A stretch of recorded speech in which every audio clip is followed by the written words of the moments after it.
रामपुर गांव में बबली कबूतरी अपने बेटे बंटी और बहू टुनटुनी के साथ रहती थी। बंटी के पास एक पुश्तैनी खेत था, पर बंटी उस पर खेती नहीं करता था। उसकी माँ उसे बार बार खेती करने के लिए कहती थी।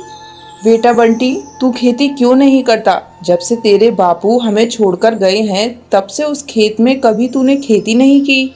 माँ, मैंने आपसे कई बार बोल दिया, मुझसे ये खेती नहीं होगी। मैं मजदूरी करके घर तो चला रहा हूँ ना। तुम मुझे ज्यादा परेशान करोगी तो मैं अपनी पत्नी को लेकर शहर चला जाऊँगा। अपने बेटे के मुंह से ऐसी बातें सुनकर बबली कबूतरी चुप हो जाती है। कुछ दिन इसी तरह गुजर जाते हैं। एक दिन बंटी कबूतर अपनी माँ से कहता है, माँ, मुझे शहर में बहुत अच्छी नौकरी मिल गई है। मैं कल ही टुनटुनी को लेकर शहर जा रहा हूँ। ये आप क्या कह रहे हैं जी? माँ जी बूढ़ी हो गई है, ऐसे में आप उन्हें छोड़कर शहर जाने की बात क्यों कर रहे हैं? आप अकेले चली जाइए, मैं माँ जी को छोड़कर कहीं नहीं जाऊंगी। टुनटुनी बहू, तू मेरी चिंता मत कर। तू मेरे बेटे की पत्नी है। तेरा पति तुझसे जो कह रहा है वही कर। जाकर शहर जाने की तैयारी कर। अगले दिन बंटी कबूतर अपनी माँ को गांव में छोड़कर टुनटुनी के साथ शहर चला जाता है। इस तरह एक महीना गुजर जाता है। शहर आकर आपने बिल्कुल अच्छा नहीं किया। मेरा मन यहाँ बिल्कुल भी नहीं लग रहा है। बार बार माँ जी की याद आ रही है। पता नहीं वो किस हाल में होंगी। तू बेकार में परेशान हो रही है। माँ ठीक होंगी, मैंने कल ही उन्हें पैसे भेज दिए। इस तरह दिन गुजरने लगते हैं और टुनटुनी दो प्यारे प्यारे बच्चों की माँ बन जाती है। एक दिन टुनटुनी के पास उसके गांव से फोन आता है। टुनटुनी बहू, तेरी सास की हालत बहुत खराब है। बार बार वो तुझे और बच्चों को याद कर रही है। तू एक बार आकर उससे मिल ले। सुनते हो जी, जल्दी उठो। गांव से हरिया काका का फोन आया है। माँ जी की तबीयत बहुत खराब है। वो हम लोगों से मिलना चाहती है। ठीक है टुनटुनी, तू ऐसा कर, जल्दी जल्दी बच्चों को तैयार कर दे। हम लोग सुबह की बस से ही गांव के लिए निकल जाएंगे। बंटी कबूतर अपने पूरे परिवार के साथ गांव चला जाता है। माँ जी आंखें खोलिए, क्या हो गया आपको?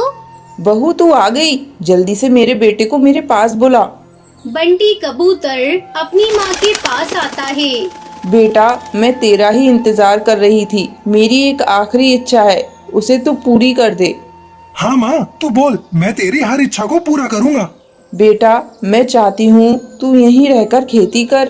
इतना कहकर बंटी कबूतर की माँ बबली मर जाती है। बंटी कबूतर फूट फूट कर रोने लगता है। माँ, मैं तुम्हारी अंतिम इच्छा को जरूर पूरा करूँगा। बंटी कबूतर टुनटुनी के साथ अपने खेत में जाता है। टुनटुनी, हमने खेत की सफाई तो कर दी, लेकिन इस खेत में हम उगाएंगे क्या? मेरी तो समझ में नहीं आ रहा है। ये देखो, नींबू के बीज। ये मुझे माँ जी के तकिए के नीचे से मिले हैं। हम इसे ही अपने खेत में बिखेर देते हैं। फिर दोनों पति पत्नी नींबू के बीज को खेत में बिखेर देते हैं। कुछ ही दिनों में उनके खेत में नींबू के छोटे छोटे पौधे उगाते हैं। बंटी कबूतर समय समय पर उसमें खाद और पानी डालने लगा। अपनी लहराती हुई फसल को देखकर बंटी कबूतर बहुत खुश हो रहा था। टुनटुनी, आज मुझे पता चला माँ क्यों बार बार मुझसे खेती करने को कह रही थी। हाँ जी, माँ जी इसलिए कह रही थी ताकि हमें भोजन के लिए इधर उधर भटकना ना पड़े। फिर सभी खुशी खुशी रहने लगते हैं। छोड़ दीजिए, मुझे छोड़ दीजिए, मत बांधिए, मुझे छोड़ दीजिए। टूनी चिड़िया एक रस्सी से टुनटुनी चिड़िया को बांध रही है। टुनटुनी खुद को छुड़ाने की बहुत कोशिश कर रही है, लेकिन अपने आप को वो छुड़ा नहीं पा रही है। चुप, बिल्कुल चुप। ज्यादा बात मत कर, समझी? नहीं तो तेरा हाल भी उस पेड़ की तरह करेंगे।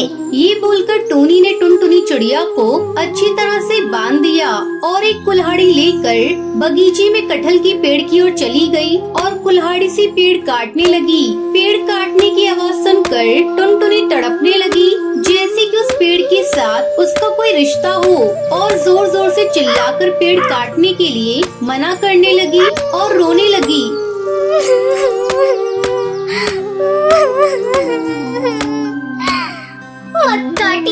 मत काटिए उस कटहल के पेड़ को, मत काटिए। छोड़ दीजिए उस पेड़ को, मत काटिए।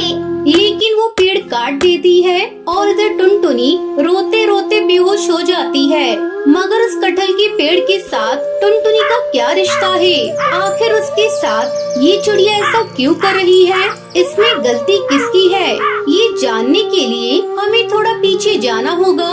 टुनटुनी के पिता का नाम टुन्नू लाल है, लेकिन टूनी उसकी असली माँ नहीं है। टूनी उसकी सौतेली माँ है। उसकी असली माँ का नाम रानी था। टुनटुनी अपनी माँ और पिता के साथ खुशी खुशी रहती थी। रानी चिड़िया को बगीचे का बहुत शौक था। वो पूरा दिन बगीचे में रंग बिरंगे फूल उगाने में लगी रहती थी। टुनटुनी भी माँ के साथ बगीचे में काम करती थी। उस घर का आंगन हमेशा खिला खिला रहता था। एक दिन रानी चिड़िया बाजार से कटहल के पेड़ का बीज लाई और बगीचे में उसे लगा दिया। माँ, ये कौन सी पेड़ का बीज है? कटहल का बीज है बेटी। जब ये पेड़ बड़ा होगा तब इसमें बड़े बड़े कटहल पकेंगे, और अगर तब मैं नहीं रही तो तुझे इस पेड़ को देखकर मेरी याद आएगी। ऐसा मत कहिए माँ, आप हमेशा हमेशा के लिए मेरे साथ रहेंगी। वादा कीजिए। अच्छा बाबा, अच्छा, मैं वादा करती हूँ कि मैं हमेशा तेरे साथ रहूंगी। रानी चिड़िया टुनटुनी को गले लगा लेती है, लेकिन तभी उसका सर चकरा जाता है और वो बेहोश हो जाती है। माँ, क्या हुआ माँ? माँ, आँखें खोलो। तभी टुन्नू लाल वहाँ पर आता है और रानी चिड़िया को अस्पताल लेकर जाता है। वहाँ पता चलता है कि रानी को ब्रेन ट्यूमर है। वो ज्यादा दिन इस दुनिया में नहीं रह सकती है। ये सुनकर टुनटुनी बहुत रोती है। उसके कुछ दिन बाद रानी चिड़िया की तबीयत और भी खराब होने लगती है। एक दिन वो तड़प रही होती है और टुनटुनी उसके पास खड़ी होकर कहती है, माँ, आपने तो वादा किया था कि आप मुझे छोड़कर नहीं जाएंगी, तो फिर क्यों जा रही हो माँ?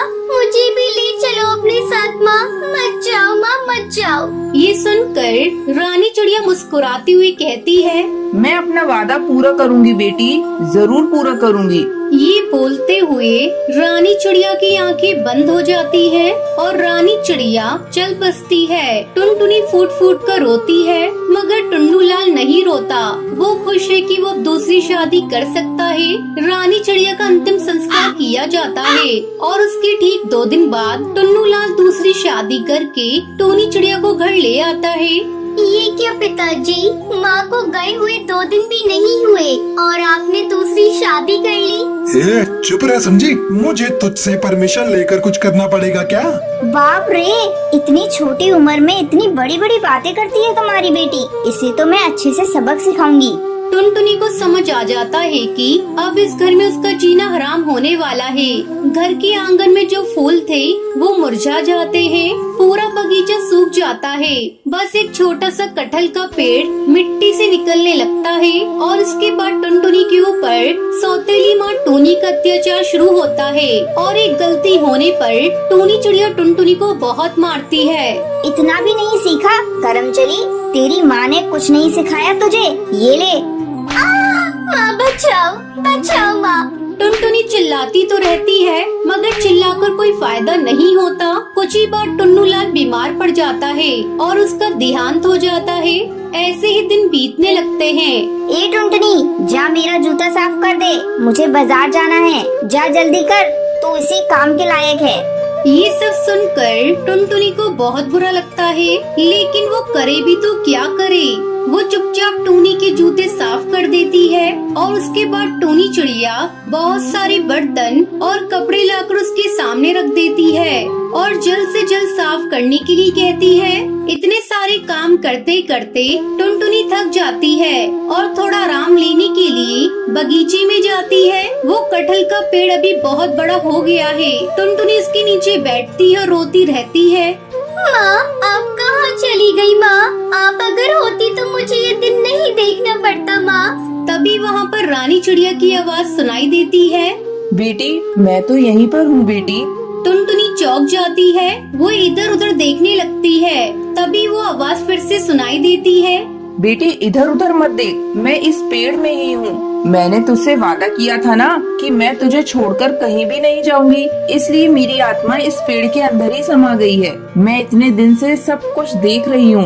टुनटुनी पेड़ को जकड़ लेती है। माँ, माँ आप यहाँ हो, मेरी माँ। तू चिंता मत कर बेटी, आज से सब कुछ मैं कर दूंगी। जाकर देख, तेरा सारा काम खत्म हो गया है। टुनटुनी जाकर देखती है कि सारे बर्तन साफ हैं, सारे कपड़े धुले हुए हैं। टुनटुनी तभी सौतेली माँ के पास जाती है और कहती है कि सारा काम खत्म हो गया है। टूनी आश्चर्यचकित हो जाती है।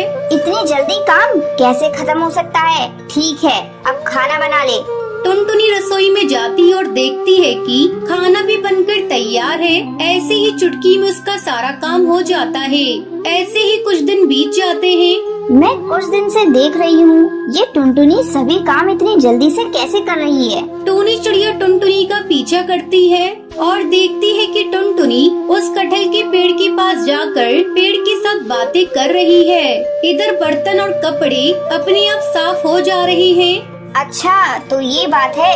इसकी माँ तो सच में चुड़ैल निकली और ये पेड़ ही सारी समस्या की जड़ है ना। मैं आज ही उस पेड़ को काट दूंगी।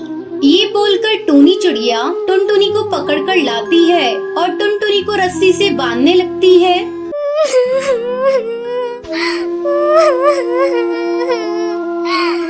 छोड़ दीजिए, मुझे छोड़ दीजिए, मत बांधिए, मुझे छोड़ दीजिए। टूनी चिड़िया एक रस्सी से टुनटुनी चिड़िया को बांध रही है। टुनटुनी खुद को छुड़ाने की बहुत कोशिश कर रही है, लेकिन अपने आप को वो छुड़ा नहीं पा रही है। चुप, बिल्कुल चुप, ज्यादा बात मत कर, समझी? नहीं तो तेरा हाल भी उस पेड़ की तरह करेंगे। ये बोलकर टूनी ने टुनटुनी चिड़िया को अच्छी तरह से बांध दिया और एक कुल्हाड़ी लेकर बगीचे में कटहल के पेड़ की ओर चली गई और कुल्हाड़ी से पेड़ काटने लगी। पेड़ काटने की आवाज सुनकर टुनटुनी तड़पने लगी, जैसे कि उस पेड़ के साथ उसका कोई रिश्ता हो, और जोर जोर से चिल्लाकर पेड़ काटने के लिए मना करने लगी और रोने लगी। मत काटिए उस कटहल के पेड़ को, मत काटिए, छोड़ दीजिए उस पेड़ को, मत काटिए।